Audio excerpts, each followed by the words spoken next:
Magandang umaga sa inyong lahat, grade 7. Bago tayo magsimula, tayo ay tumayo para sa ating panalangin.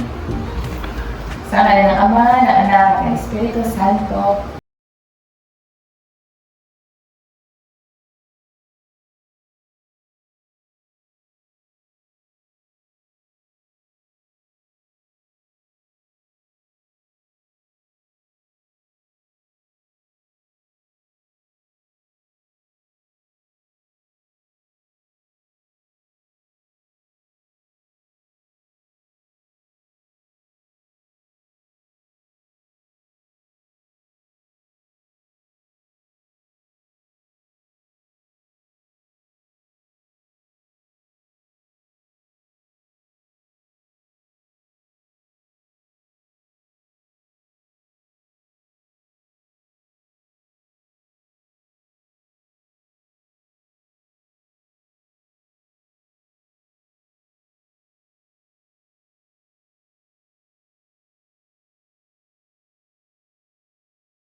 Espiritu Santo. Amen. Pwede nang umupo ang lahat. Maaring pagtingnan ninyo ang inyong mga katabi para malaman natin kung sino ang liban sa araw na ito para sa ating attendance. Cadeliano Carl.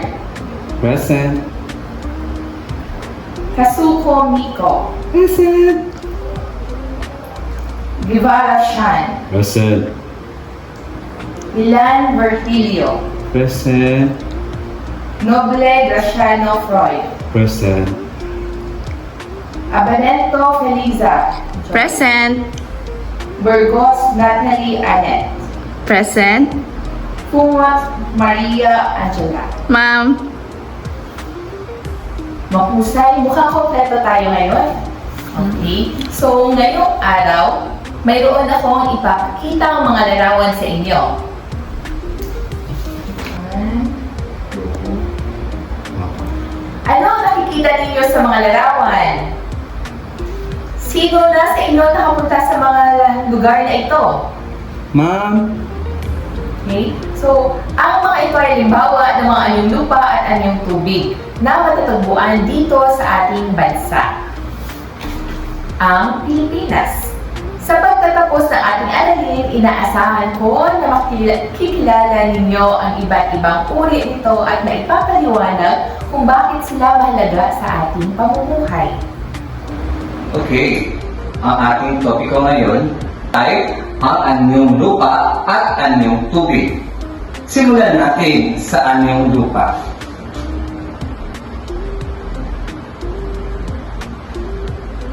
Gamitin natin ang ating mapa at slides para mas masuri natin sila. Una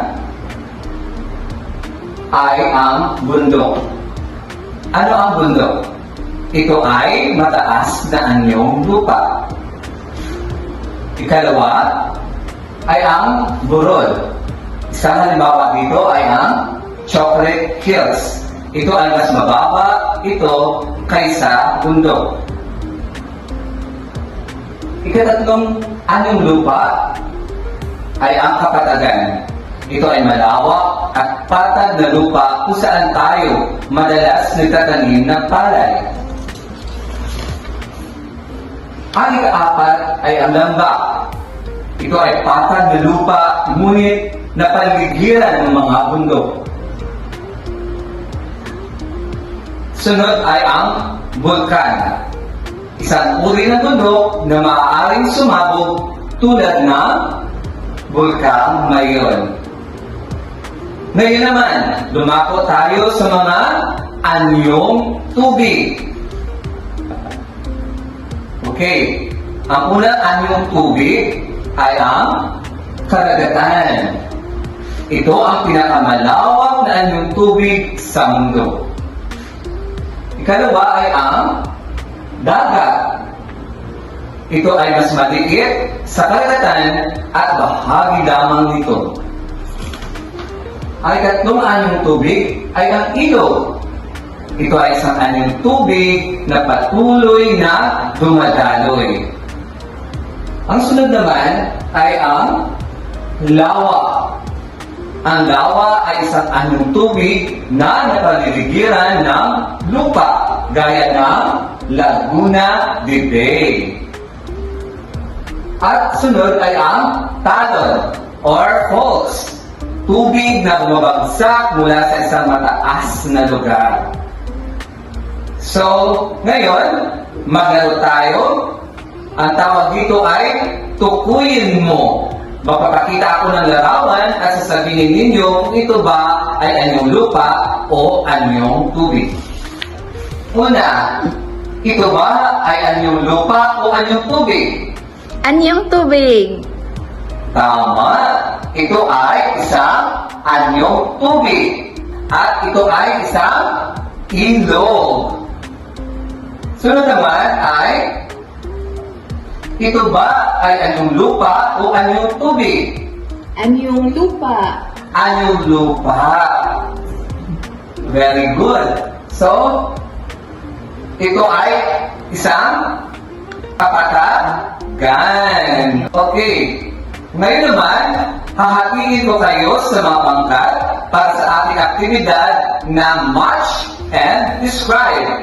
I-match ang larawan sa tamang pangalan nito at nagbigay ng maikling paglalarawan. Pag-isipan din ninyo ano ang kahalagahan ng bundok o ilog na itinalaga sa inyo para sa mga tao. Una, saan ba dyan ang bulkan? Titik? B.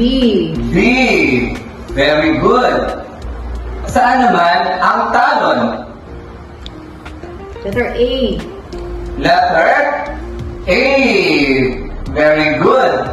Next is ang lawa. D. Titik B. Correct. Ito po yung lawa. At susunod naman, yung last is ang burol. Saan po yung burol? C. Titik C. At ang example nito ay ang Chocolate Hills. Very good. Palapakan natin ang ating mga sarili. Bilang pagbubuod, Ano ang pagkakaiba ng anyong lupa sa anyong tubig? At bakit mahalaga ang mga ito sa atin? Tama! Tandaan na ang mga ito ay mahalaga sa ating kabuhayan, pagkain, tirahan, at turismo sa Pilipinas. Para sa ating maikling pagsusulit, piliin ang tamang sagot. Alin ang pinakamalawak na anyong tubig? Ma'am, karagatan? Tama! Pangalawa, alin ang patag at malawak na anyong lupa? Ma'am, kapatagan. Tama! At pangatlo, ang mayon ay isang Bulkan. tama! Magaling mga bata! Para sa inyong takdang aralin, gumuhit ng isang anyong lupa o anyong tubig sa inyong kwaderno at isulat kung bakit mahalaga ito sa tao.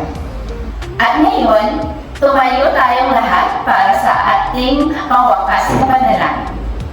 Sa ngalan ng Ama, ng Anak, ng Espiritu Santo. Amen. Dear God, we thank you for this wonderful day, sharing your love with our teacher and classmates. Thank you for the strength and excellence you gave us to learn and understand our lessons. Thank you to our teachers, parents, and classmates who shared to us the joy of learning. Amen. Sa ngalan ng Ama, ng Anak, ng Espiritu Santo. Amen. Maraming salamat, Grade 7, at magkita-kita tayo muli bukas.